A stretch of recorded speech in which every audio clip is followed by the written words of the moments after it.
Friends, আজ আমি বানিয়েছি নিরামিষ আলুর দম। তো আমি কিভাবে বানিয়েছি আলুর দমটা সেটাই শেয়ার করে দিচ্ছি তোমাদের সাথে। দেখে নাও।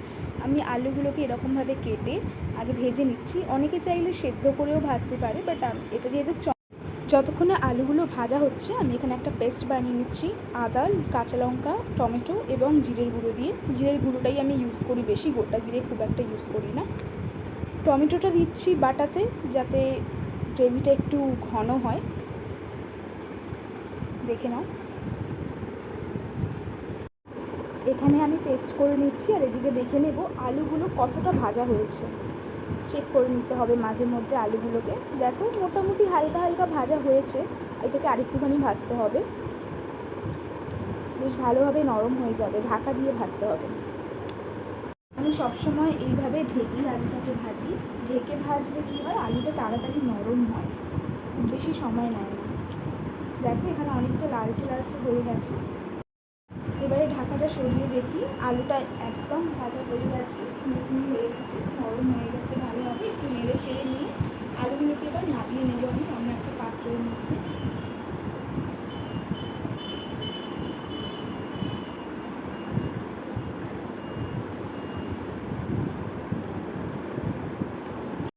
এবার এখানে আমি তেলের মধ্যে ফোড়ন দিয়ে নেব তেজপাতা, জিরে আর গোটা গরম মশলা, মানে ছোট ছোট দুটো দারচিনি, দুটো লবঙ্গ এবং একটা এলাচ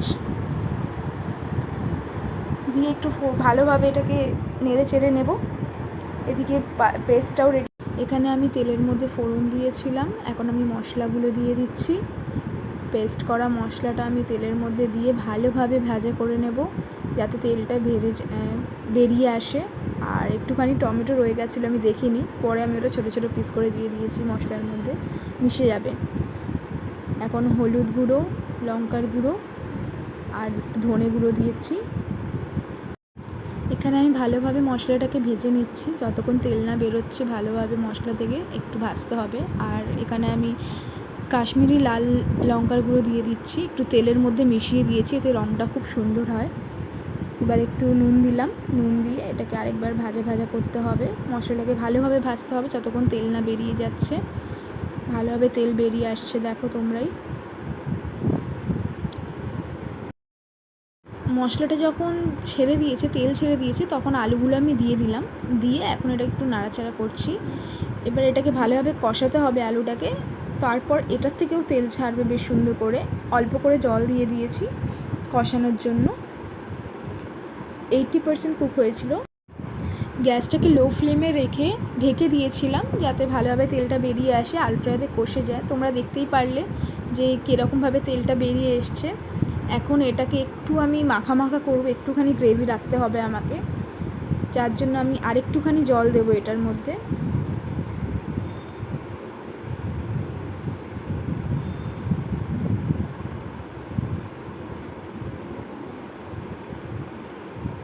এই জল ঘিয়ের পর গরম মশলার পালা। গরম মশলাটা তো দিতেই হয় সবেতে, আর এটা আমার ঘরে বানানো গরম মশলা, শাহি গরম মশলা এটা। তো এটা দেওয়ার পরে আমার আলুর দম রেডি হয়ে যাবে। ঘি, গরম মশলা এই দুটো তো দিতেই হয় নিরামিষের মধ্যে।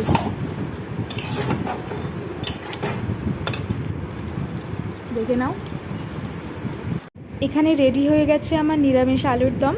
তোমরা প্রত্যেকে দেখে জানিও কেমন লাগলো রেসিপিটা। ভালো লাগলে অবশ্যই লাইক দিয়ে দিও একটা। ধন্যবাদ।